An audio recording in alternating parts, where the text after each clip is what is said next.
Welcome back, everyone. In the last episode, we introduced casting powder, its unique properties, and the complete crafting process. Now in the second episode, we're diving into coloring techniques. Whether you want deep, rich hues or soft pastel tones, we've got solutions to help you get the perfect look. Plus, we'll explore the best use for casting powder and share essential care tips to keep your creations looking amazing for years. Ready to level up your skills? Let's jump in. For light color tints, acrylic paint is our best bet. Simply dissolve the paint in water first, then mix it with casting powder. This method ensures a smooth, even color throughout our piece. Please avoid adding acrylic paint directly to the casting powder. It will clump, settle at the bottom, and cause uneven patches in your final creation. For deeper colors, try using iron oxide pigment powder. It's finely milled and provides more intense shades than acrylics. It is also simple to use. Just mix the casting powder with water first and gradually blend in a small amount of powder. Want a darker shade? Just add more powder. If it gets too dark, simply mix in some extra casting powder and water to lighten it up. This method gives you full control and perfect, rich color results every time.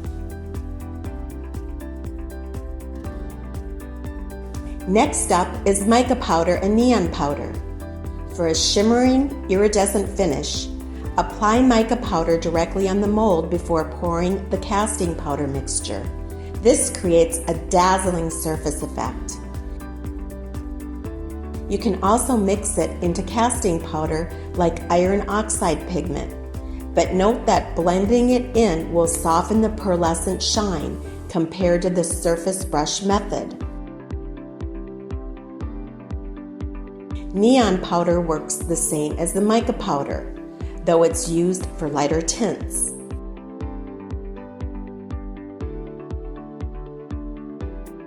Now let's talk about gold foil and flakes. This is the perfect way to add some decorative flair. We can brush the gold foil or flakes onto your mold before pouring in the casting powder mixture. Once dry and demolded, they'll stick seamlessly to the surface on the finished piece.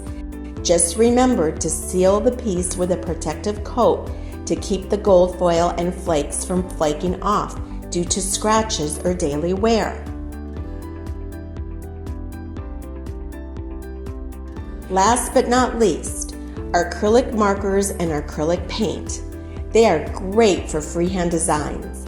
Once your casting powder piece is fully cured, you can draw, paint, and personalize it however you like. Whether you want to write messages, add intricate patterns, or create bold artistic designs, the possibilities are endless. In summary, iron oxide pigment powder is the most versatile for coloring and casting powder, as it handles both deep and light shades effortlessly. If the dark colors aren't your priority, other pigments like mica powder and neon powder will work beautifully. As for acrylic markers and acrylic paint, they're perfect for freehand painting or adding personalized touches to your cured casting powder creations.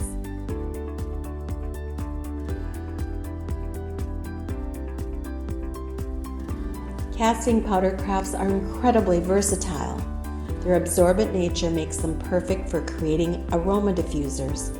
Just add a few drops of essential oil to the surface and it doubles as a decorative scent dispenser. You can also paint and decorate the surface for your casting powder piece with your unlimited imagination. This makes it perfect for doing your own projects for kids, and the finished products can also be displayed as beautiful home decorations. Besides being a fun craft, casting powder is fire resistant, so it's ideal for creating candle holders. The cured casting product itself is non-flammable, providing a safer option than resin. You can also use it to make coasters, trays, sculptures, and even small flower pots. The porous structure of the casting powder promotes root breathing, making it great for plants like succulents that need a breathable environment, which can help with their growth. The casting powder craft has a moderate hardness, so it's suitable for carving, allowing for even more detailed creations. Additionally, it can also be used to fill the gaps in the wall.